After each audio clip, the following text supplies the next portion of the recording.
Hello, konnichiwa. Ang i-share ko sa inyo ang 6 recipe rice bowl ng Japanese. Ang una nating gagawin ay miso sauce katsu. Gawa tayo ng sauce, soy sauce, oyster sauce, sugar, tomato paste, at saka ketchup.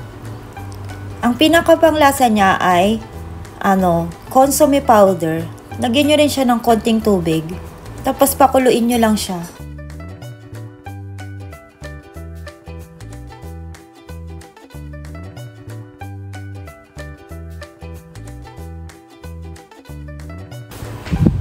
At ang susunod naman natin gawin ay ang shredded cabbage. Napaka-famous nito sa Japan. Hatiin nyo siya sa maliit para hindi kayo mahirapang maghiwa. Tapos palabas lang yung paghihiwa nyo. Hugasan nyo siyang maigi. Ang sunod natin gawin ay tamagoyaki or ang pinaka-famous na omelette ng Japan. Karaniwan siyang niluluto sa square na fry pan. Pero kung wala kayong square na fry pan, ayan, pinakita ko sa inyo, pwede rin kayong gumamit ng round na fry pan. Kapag half cook na yung egg, baliktarin nyo na siya or i-flip over nyo, tapos i-repeat nyo yung process. Lagyan nyo siya ng mantika, konti lang.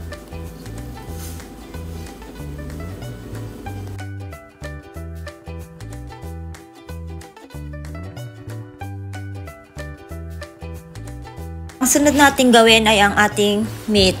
Lagyan nyo siya ng slit sa baba at saka sa taas para hindi siya magbago ng shape kapag dinidip fry nyo siya. Tapos i-flat nyo siya. Ayun yung Japanese style para maging malambot yung meat nila. Salt and pepper yung pinaka-taste niya.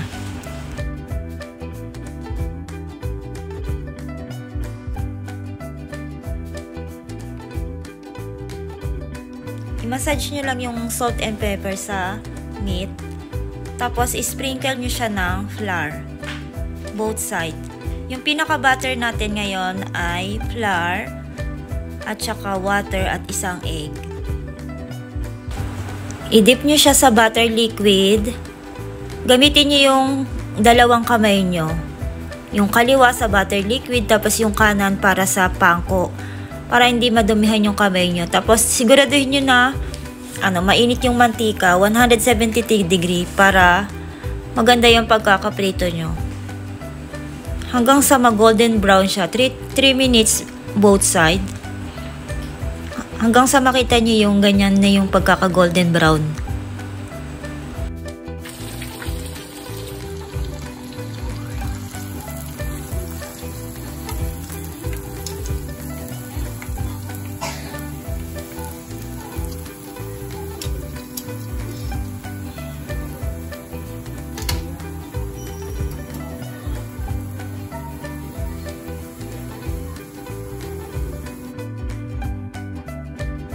Hiwain lang natin ng maliliit yung tamagoyaki. Tapos, bite size din yung ating tonkatsu. Ilagay nyo na yung cabbage sa ibabaw. Tapos, mayonnaise. Tonkatsu. At saka yung egg natin, omelette. Nagdagdag siya ng color. Tapos, ilagay na natin yung sauce niya. Paborito to ng mga Japanese, napakaraming version. Try mo na! Ang sunod natin ay teriyaki chicken. Prepare nyo lang yung chicken, tanggalin nyo yung excess na fat. Tapos nilalagyan ko siya ng hiwa-hiwa para medyo mag-spread siya. Tapos i-cut nyo siya ng bite size.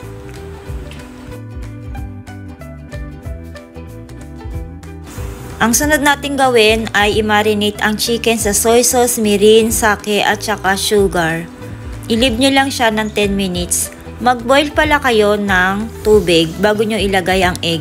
Half cook lang yung gagawin natin kaya ilagay nyo siya sa timer na 6 minutes. Sumunod naman yung spinach natin, i-boil nyo din siya para sa ating side dish. Mag-a-add siya ng color sa chicken. Tapos, ihiwain nyo lang siya ng bite size din. Yung tips na ibibigay ko sa inyo, pag gusto nyong maganda yung pagkakabalat nyo ng egg, ilagay nyo siya sa yelo. Para maganda, 'di ba? Tapos hiwain nyo siya sa gitna. half cook lang yung pagkakaluto natin. Maglagay lang kayo ng konting oil tapos iuna nyo palang iprito ang pinakabalat niya. Takpan nyo siya tapos hanggang sa magbago yung kulay niya hanggang brown. Or kung alam nyong luto na, okay na siya. Kapag ganyan na yung color niya, tanggalin nyo na siya sa pan. Kasi tatanggalin natin yung excess oil.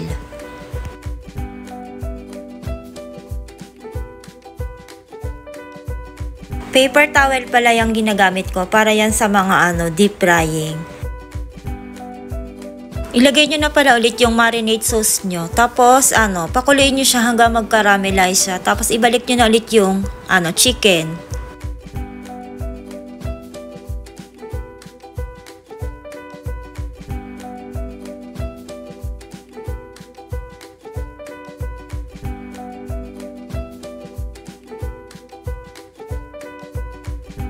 Ito pala yung laman ng ating bowl ngayon, nori, chicken, spinach at saka yung egg natin. Nilagay ko muna yung nori flakes at saka chicken, sumunod naman yung chicken niya, tapos yung spinach at egg. Nilagyan ko pala siya ng black sesame seeds. Kung meron man akong paborito sa Japan na recipe, chicken yon. Please try! At ang sunod natin ay gyudon beef bowl. Gumawa kayo ng onsen tamago. Magpakulo kayo ng tubig tapos i-transfer nyo sa isang pot. I-leave nyo siya ng 20 minutes. Ginawa nating healthy ang ating gyudon beef bowl. Ito konyakuton, high fiber na pagkain ng mga Japanese. Gumamit lang ako ng isang pack. Hugasan natin siyang mabuti tapos i-boil natin siya ng 1 minute para matanggal yung amoy niya at saka yung lansa niya. I-drain nyo yung tubig niya.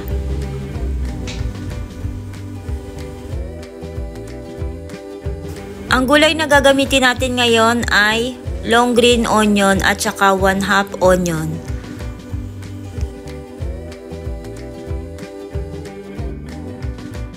Ikat nyo pala yung beef ng bite size. Pwede rin kayong gumamit ng pork. Pero kasi, gyudon kasi, ang ibig sabihin ng gyudon, beef, gyu. Stir fry nyo muna yung onion at saka yung beef. Hanggang sa magbago yung color. Tapos lagyan nyo siya ng tubig at saka ng dashi powder. Takpan nyo siya, tapos pakuluin nyo. Tanggalin nyo yung foam niya. Kapag kumulo na siya, ilagay nyo na yung soy sauce, mirin, sake. Tapos i-boil nyo siya hanggang sa maluto. Lagay nyo na rin ang mga konnyaku at saka onion.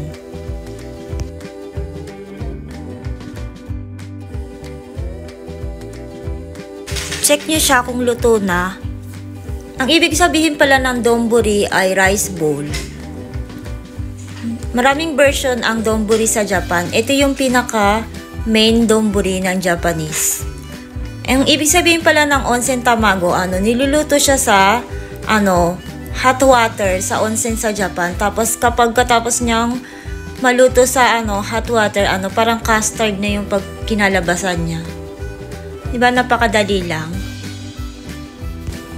Ang sunod naman natin ay oyakodon or parents and child rice bowl.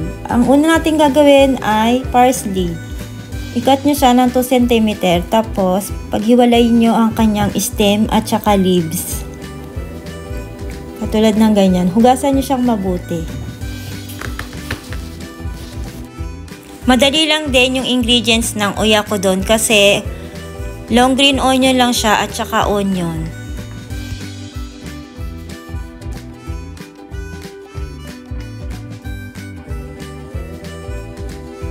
Bite size lang din yung ginawa ko sa chicken. Dito sa Japan, napaka-popular ng oyakodon lalo na sa mga bata. Parang ito yung pinakamabilis na mapakain sa mga bata. Tapos egg. Maglagay kayo ng tubig, dashi powder. Dito pala sa Japan, ang pinaka-main ingredients ng mga Japanese, soy sauce, mirin at saka sake. Meron na pala akong separated na video. Kung hindi nyo pa napapanood yung mga ingredients ng mga Japanese, ilalagay ko na lang dyan. Ilagay nyo yung mga ingredients tapos i-boil nyo. Pag nag-boil na siya, tsaka nyo ilagay yung chicken. Lutuin nyo pala yung chicken ng 10 minutes hanggang sa maluto siya.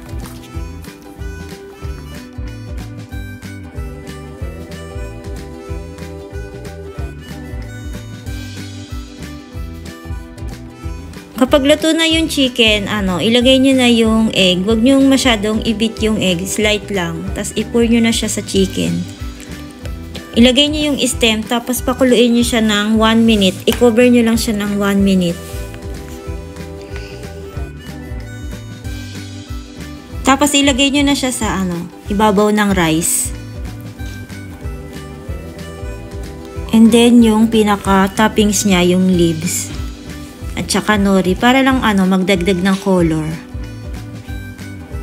Siguradong magugustuhan to ng mga anak nyo.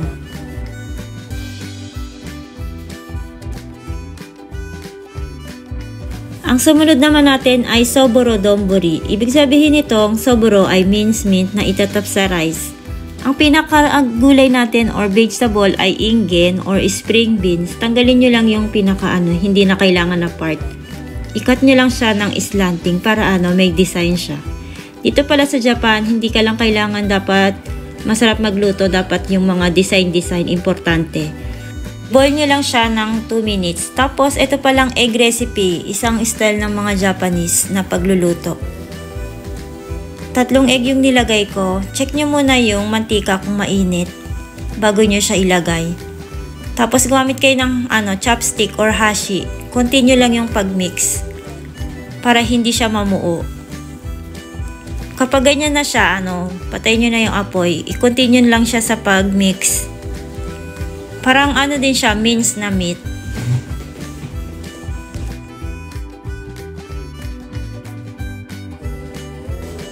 Next na lutuin natin ay ang ground chicken meat. Soy sauce, mirin, sake, sugar,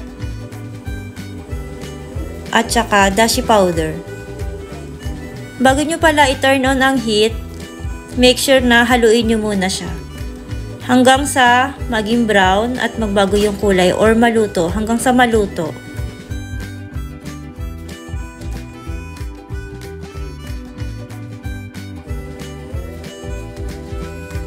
Ilagay muna natin ang string beans, tapos yung chicken, ground meat na chicken, at saka egg. Para biodo yung pagkakalagay natin ng color. Yung red pala, ang ibig sabihin niyan ay ginger. Luya siya na red. Para siya magdagdag ng color. Ito palang soboro, palagi mo siyang makikita sa mga Japanese bento box. Napaka-popular niya. Napakadali niya lang kasing gawin.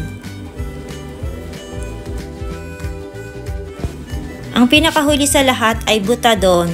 Buta is pork, bowl is donburi.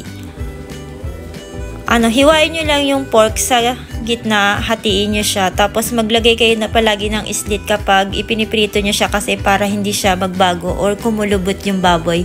Salt and pepper, tapos flour. Nilalagyan siya ng flour para yung maganda yung pagkakakombine niya sa sauce. I-caramelize nyo pala yung sugar. Lagyan nyo ng konting tubig. Tapos saka nyo ilagay yung soy sauce, mirin, at saka sake. Ang pinaka main ingredients ng Japanese, lagyan nyo siya ng grated na garlic. Pakuluin nyo lang tapos iset aside nyo yung sauce.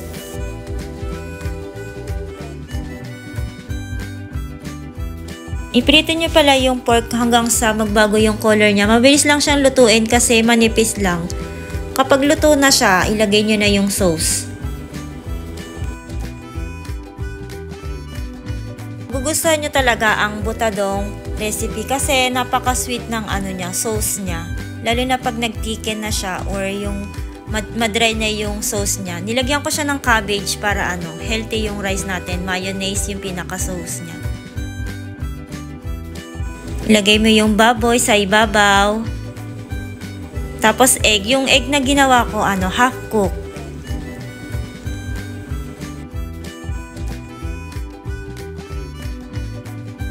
Kung gusto nyo pang matuto ng maraming Japanese recipe, mag-visit lang kayo sa aking video. At kung nagustuhan nyo ang video ko, huwag nyo kalimutang mag-like at subscribe. See you again on my next video. Bye!